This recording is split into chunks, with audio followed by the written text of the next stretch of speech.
જય સ્વામિનારાયણ વિદ્યાર્થી મિત્રો, નેક્સ્ટ ટાઈમ આપણે જોયું હતું કે ડ્યુરેબિલિટી એના ફેક્ટર એના વિશે આપણે ચર્ચા કરી હતી.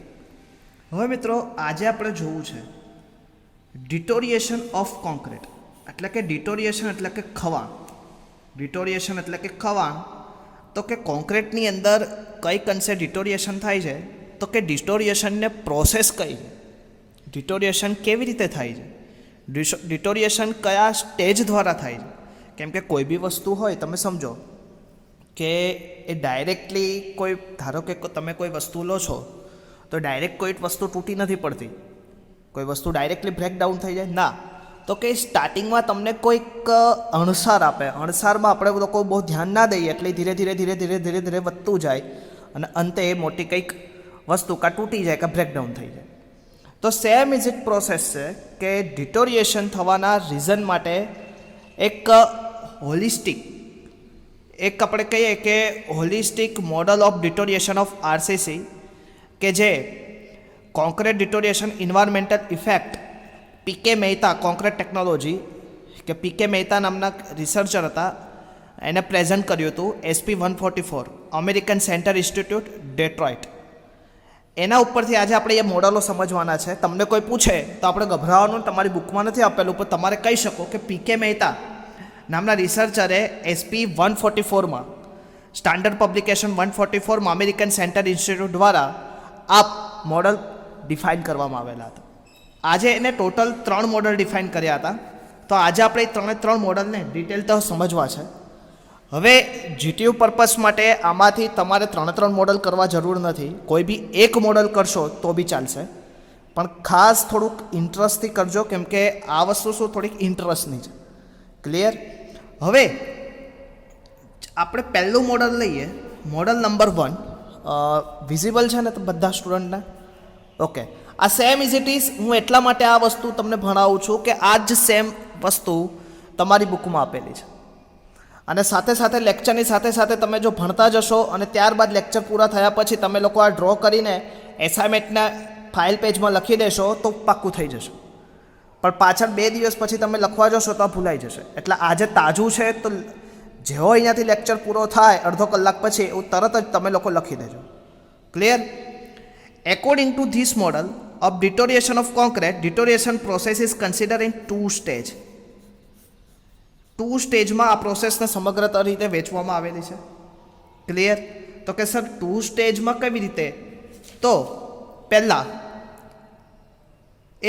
પહેલું સ્ટેજ, ફર્સ્ટ સ્ટેજમાં શું થાય કે કોઈ બી વસ્તુ ઉપર loading and weathering condition, loading, weathering effect, હવે એમાં cyclic wetting, drying, deterioration, seasonal temperature variation, આ બધી વસ્તુ કે જેને આપણે ફર્સ્ટ સ્ટેજમાં કન્સિડર કરી.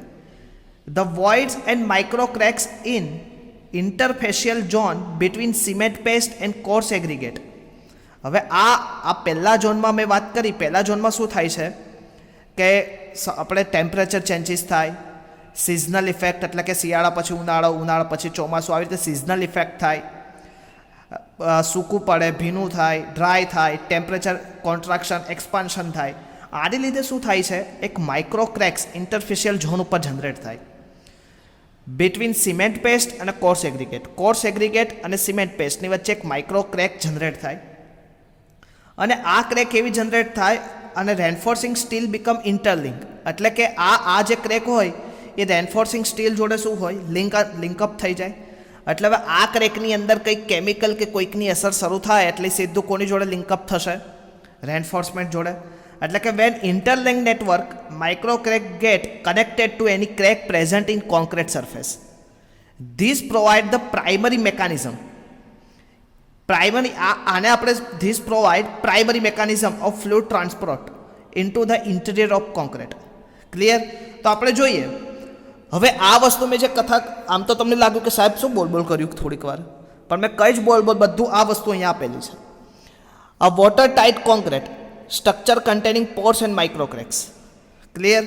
હવે આ સ્ટેજ પછી બીજું સ્ટેજ કે આ environmental action, stage 1 weathering effect, cycling heating, cooling, wetting and drying, loading effect, cyclic and impact.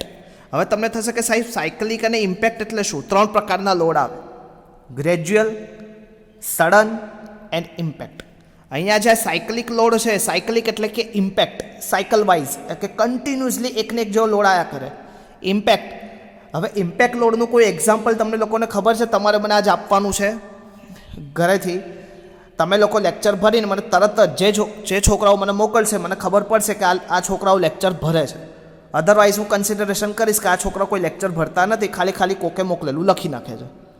Clear? તો તમારે મને મોકલવાનું છે કે સાયકલિક અને ઇમ્પેક્ટના એક્ઝામ્પલ, સાયકલિક લોડિંગ કેવી રીતે અને ઇમ્પેક્ટ લોડિંગ કેવી રીતે, એનું એક્ઝામ્પલ સર્ચ કરીને મને આપવાનું છે. ઓકે, સૌથી પહેલાં શું થશે? Water tight concrete structure containing pores and micro cracks. હવે આ જે માઇક્રો ક્રેક્સ અને કન્ટેનિંગ પોરની અંદર શું થશે? વેધરિંગ ઇફેક્ટને લીધે આ વસ્તુ થશે. Weathering effect, cycling effect, cooling, wetting drying, loading effect. હવે gradual loss of water tightness એટલે કે જે વોટરની પકડ હતી એમાં શું થશે? ઘટાડો થશે. Gradual loss of water tightness of cracks. Micro cracks become more interconnected એટલે કે જે ક્રેક હતી વધારે શું થશે? પહેલાં થોડી હતી, નાની ક્રેક્સ હતી, હવે ક્રેક્સ થોડીક મોટી થઈ ગઈ. હવે પાછું શું થશે? અહીંયા સ્ટેજ 1 હતું, here is consideration stage 2. Stage 2માં શું થશે? ઇનિશિએશન ઓફ ડેમેજ એટલે કે ડેમેજ થવાની હવે શરૂઆત થશે. અત્યાર સુધી ડેમેજ નહોતું થયું, અત્યાર સુધી માઇક્રો ક્રેક્સમાં ઇન્ક્રીઝ થઈ પણ ડેમેજ થવાની શરૂઆત નથી થઈ. હવે સ્ટેજ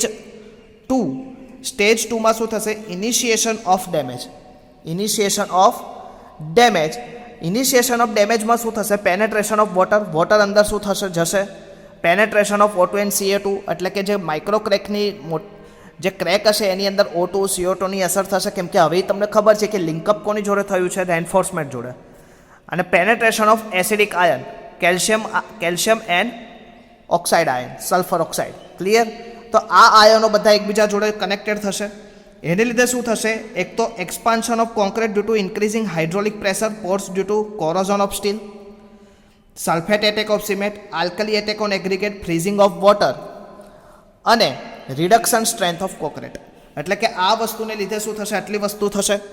હવે ક્રેક્સ બધા હમણાં જ વાત કરી, રેન્ફોર્સમેન્ટને મળી ગયા એટલે શું થશે? કન્ટિન્યુઅસલી એક પ્રોસેસ થશે, ડિટોરિએશન પ્રોસેસ. આપણે કન્ટિન્યુઅસલી આ સેમમાં પણ ભણવાનું છે, તો આગળ જતાં ભણશું. તો એની લીધે શું થશે? કોન્ક્રીટ એક્સપાન્સિવ નેચરમાં થઈ જશે એટલે કે ફૂલશે કોન્ક્રીટ. હવે ફૂલશે એટલે તમને ઘણી વખત ખબર હશે કે તમે લોકોએ પ્લાસ્ટર જોયું હશે, પ્લાસ્ટર ફૂલી જતું હશે. એટલે આપણે લોકો શું કે ભેજ આવે, નોટ એ ભેજ નથી આવતો, બીજા ઘણા બધા રીઝન હોય છે. એટલે કે આ રીઝનને લીધે એ ફૂલી જાય એટલે પોપડી પડે. પહેલાં સ્ટાર્ટિંગમાં પોપડી પડે, આપણે પોપડીમાં બહુ ધ્યાન ના દઈએ એટલે પછી ભેજ આવે, પછી આખું પ્લાસ્ટર જોવે. પ્લાસ્ટર મેં આપણે બહુ ધ્યાન ના દઈએ એટલે સીધું શું પકડે? કોઈ RCC મેમ્બર, સ્લેબ હોય, બીમ હોય તો એ આપણે ધ્યાન ના દઈએ એટલે સીધું પછી કોઈ કોલમ કે કોઈ સ્ટ્રક્ચરલ મેમ્બરને પડે. એટલે કે પહેલાં માઇક્રો ક્રેકથી આપણને એ સાવચેત કરે પણ આપણે ધ્યાન નથી દેતા એટલે ધીરે એ ક્રેક્સ વધતી જાય. Clear? Expansion of concrete due to increasing hydraulic pressure in pores due to corrosion of steel, sulphate attack of concrete, alkali attack of aggregate, freezing of water, reduction in strength of concrete. હવે શું થશે? આ બધાને લીધે શું થશે? Cracking થશે, spelling થશે અને લોસ ઓફ માસ થશે. મેં હમણાં જ વાત કરી. Clear?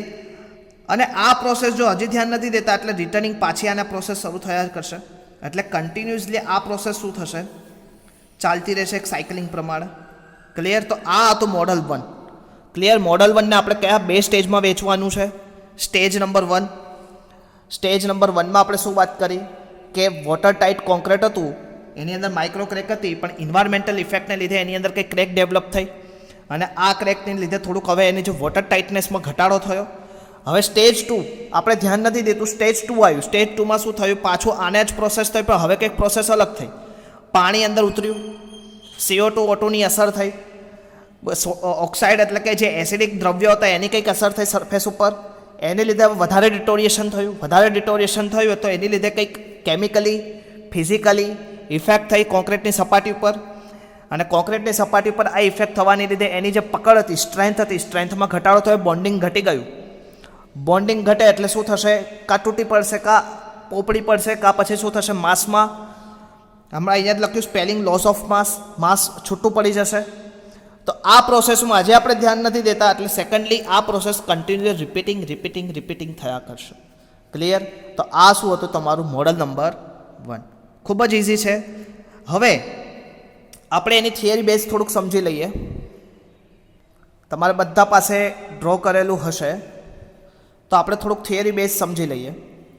In the first stage, a watertight reinforced concrete structure containing discontinuous crack, micro crack and pores is subjected to weathering effect, cycling, cooling, wetting and drying. The structure is also subject to load effect like cyclic loading and impact loading. Due to this weathering and loading effect, the voids and micro cracks in internal zone between cement paste and coarse aggregate reinforcement scale become interlinked.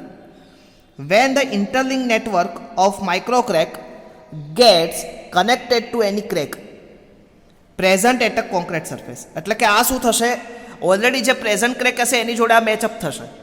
હવે this provide primary mechanism of fluid transport into interior of concrete. એટલે કે આ primary મેકાનિઝમ થયું કે કોઈ બી ફ્લુઇડને કોન્ક્રીટમાં પહોંચવાનું. નાવ હવે અત્યાર સુધી તો પ્રાઇમરી સ્ટેજ ચાલતું હતું. હવે નાવ સેકન્ડ સ્ટેજ, આ ફર્સ્ટ સ્ટેજ હતું. ફર્સ્ટ સ્ટેજમાં કોઈ એટલું ક્રેક નથી થતું પણ આપણે ધ્યાન ના દીધું એટલે સેકન્ડ સ્ટેજ સ્ટાર્ટ થયું. The second stage during which water, O2, CO2, acidic ion penetrate into the concrete through crack. Penetrate થયું એટલે કે અંદર ગયું. આપણે કહીએ પાણી મર્યું અંદર. મર્યું એટલે એમ મર્યું ના કહેવાય પણ પાણી અંદર ગયું, પેનેટ્રેટ થયું.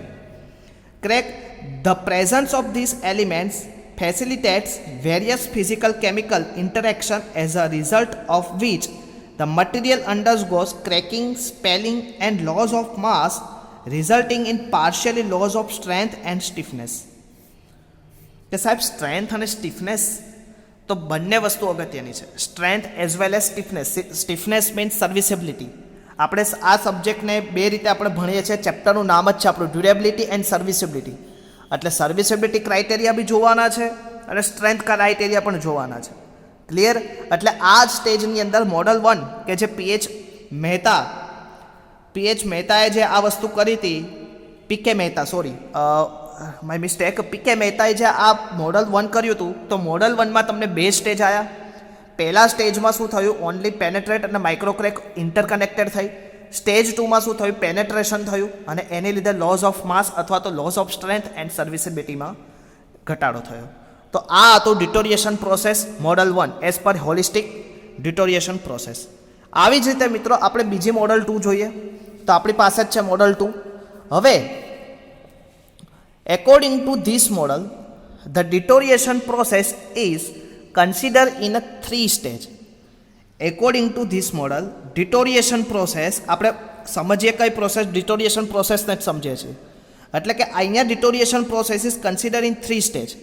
ઓલામાં કેટલા સ્ટેજ હતા? મોડલ નંબર 1માં પીકે મહેતાએ 2 સ્ટેજ કીધા હતા. મોડલ નંબર 2માં હવે એ જ પીકે મહેતા છે, કોઈ બીજા પીકે મહેતા નથી આવ્યા. પીકે મહેતા એ જ છે પણ એને શું કર્યું, કંઈક ચેન્જીસ કર્યા. કેમ કે આ માણસે કન્ટિન્યુઅસલી શું કર્યું છે, રિસર્ચ કરતા ગયા. કેમ કે આ બધી વસ્તુ જોઈ ડાયરેક્ટલી આપણને આપી દે તો ઘણા બધા સાયન્ટિસ્ટો પડ્યા છે, ઘણા બધા રિસર્ચર પડ્યા, પોતાને તર્ક વિતર્કને લીધે ઘણું બધું થતું હોય. ક્લિયર? તો આ વસ્તુને લીધે એને પછી શું કર્યું, 3 સ્ટેજમાં ડિવાઈડ કર્યું. Stage number 1 original loss of water tightness. During this stage no noticeable weakening of material occur but some protective barrier is being broken. કે જે પ્રોટેક્ટિવ બેરિયર હતા એ શું થશે, બ્રોક થઈ જશે. એટલે કે પ્લાસ્ટર છે, પછી તમે ટાઇલ્સ લગાડેલી છે, તો કે જે પ્રોટેક્ટિવ બેરિયર હતા એ બ્રેક થશે. Chloride penetration, depassivation of the reinforcing bar by CO2, initiation of damage and propagation of damage. તમને જીટીયુમાં પૂછે કે મોડલ 2ના કેટલા સ્ટેજ છે, એ સ્ટેજ સમજાવો તો આ 3 સ્ટેજ લખવાના, તમને 3 માર્ક્સ આપે. તો પહેલા stage 1 original loss of water tightness, initiation of damage and propagation of damage. તો કે સાહેબ એવી રીતે આપણને ગ્રાફ સમજાવો હોય તો ગ્રાફ પણ આપણે આવી રીતે સમજી શકીએ. Service life in year versus damage. પહેલાં શું થયું, ગ્રેજ્યુઅલી કોઈ બી વસ્તુ હોય, તમે કોઈ બી વસ્તુ બનાવો એમાં રહેવાની ચાલુ કરો તો ગ્રેજ્યુઅલ લોસ તો એનો થતો જ હોય વોટર ટાઇટનેસમાં, એટલે કન્ટિન્યુ ગ્રેજ્યુઅલ લોસ થાય, આપણે પણ ધ્યાન ના દઈએ, મેન્ટેન ના કરીએ, એટલે ઇનિશિએશન ઓફ ડેમેજ, એટલે કે હવે ડેમેજ થવાની શરૂઆત કરે. હવે ડેમેજમાં આપણે ધ્યાન ના દઈએ તો અલ્ટિમેટલી પ્રોપોગેશન ઓફ ડેમેજ, અને પ્રોપોગેશન ઓફ ડેમેજ એટલે શું થશે પછી service life of structure within acceptable damage limit D. એટલે કે જે એની સર્વિસ લાઈફ ઇન્ક્રીઝ થતી હોય એ ઇન્ક્રીઝ થવાને બદલે હવે શું થશે, એક કોન્સ્ટન્ટ થઈ જશે, હવે એનાથી વધશે નહીં. તો કે અહીંયા તમને ગ્રાફ ડ્રો કરીને સમજાવ્યું છે. ઓકે, એક્સેપ્ટેબલ ડેમેજ લિમિટ, આ ડીને શું કહેવાય, એક્સેપ્ટેબલ ડેમેજ લિમિટ ડી. એટલે કે અહીંયાથી હવે શું થશે, ડેમેજ થવાનું સ્ટાર્ટ થશે. એટલે એના 3 stage, gradual loss of water tightness, initiation of damage and propagation of damage. જો હવે અહીંયા તમને લખ્યું model 2 deterioration of concrete, sources PK Mehta, concrete technology.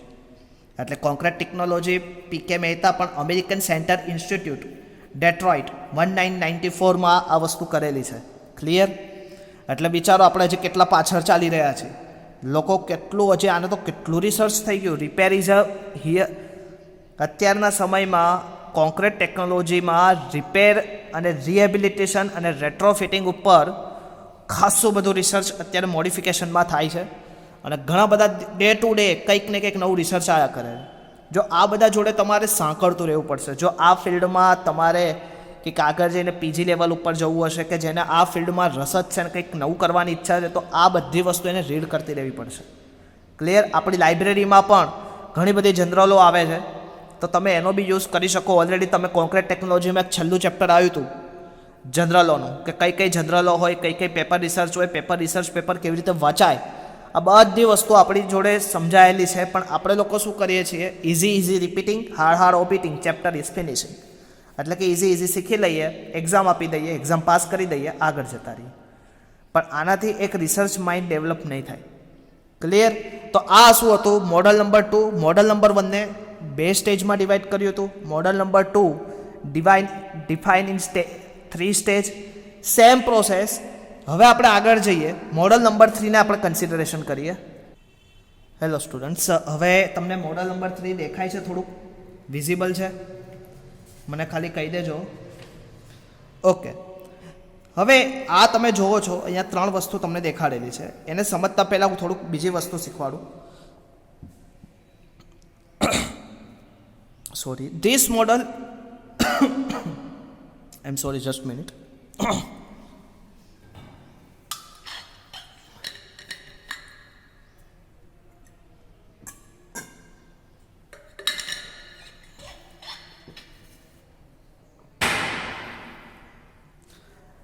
This model of deterioration is dependent on water cement ratio. આપણે થોડુંક ઉપર જોઈ લઈએ, એક વખત નજર મારી લઈએ.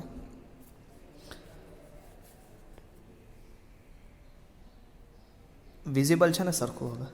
Okay. This model is deterioration is dependent on water cement ratio.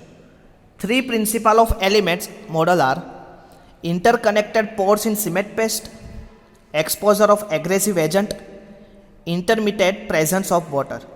આ 3 વસ્તુ એકબીજા જોડે કનેક્ટેડ છે.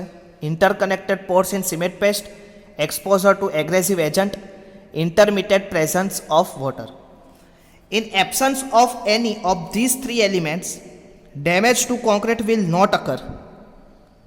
Four example, even porous or micro crack concrete, further deterioration cannot occur in absence of water, even if there is potential presence of aggressive agent such as SO4, calcium, carbon dioxide and alkali ions. હવે તમે જો આપણે 3 મેં વાત કરી. પહેલાં મેં શું કીધું, interconnected Porsche and cement paste, exposure aggressive agent એટલે કે CO2, Cl, SO2 કે જે કેમિકલી કમ્પાઉન્ડ એજન્ટ, અને પ્રેઝન્સ ઓફ વોટર. આ 3 વસ્તુનો આપણે વેન આકૃતિ તમે કદાચ ભણ્યા હશો. હવે આ 3 વસ્તુ એકબીજા જોડે કનેક્ટ થાય તો કોઈ વાંધો નથી, પણ આ 3 વસ્તુ કોઈક પોર્શન ઉપર કનેક્ટેડ થાય એટલે એ વસ્તુ પર શું થશે, ડેમેજ ઓફ આરસીસી ડેમેજ થશે. ઇન્ટરકનેક્ટેડમાં શું આવશે, capillarity pores, micro cracks, improper compaction, micro cracks, loading in service cycling, heating, cooling, wetting and drying. Presence of વોટરમાં તમારે શું આવશે, મોઇસ્ચર ઓફ ઇન્વાયરમેન્ટ, અને એક્સપોઝર ટુ એગ્રેસિવ એજન્ટમાં આવશે O2, CO2, calcium and sulphonate. Clear? તો આ બધી વસ્તુની વેન આકૃતિને લીધે શું થશે? આરસીસી ડેમેજ થશે.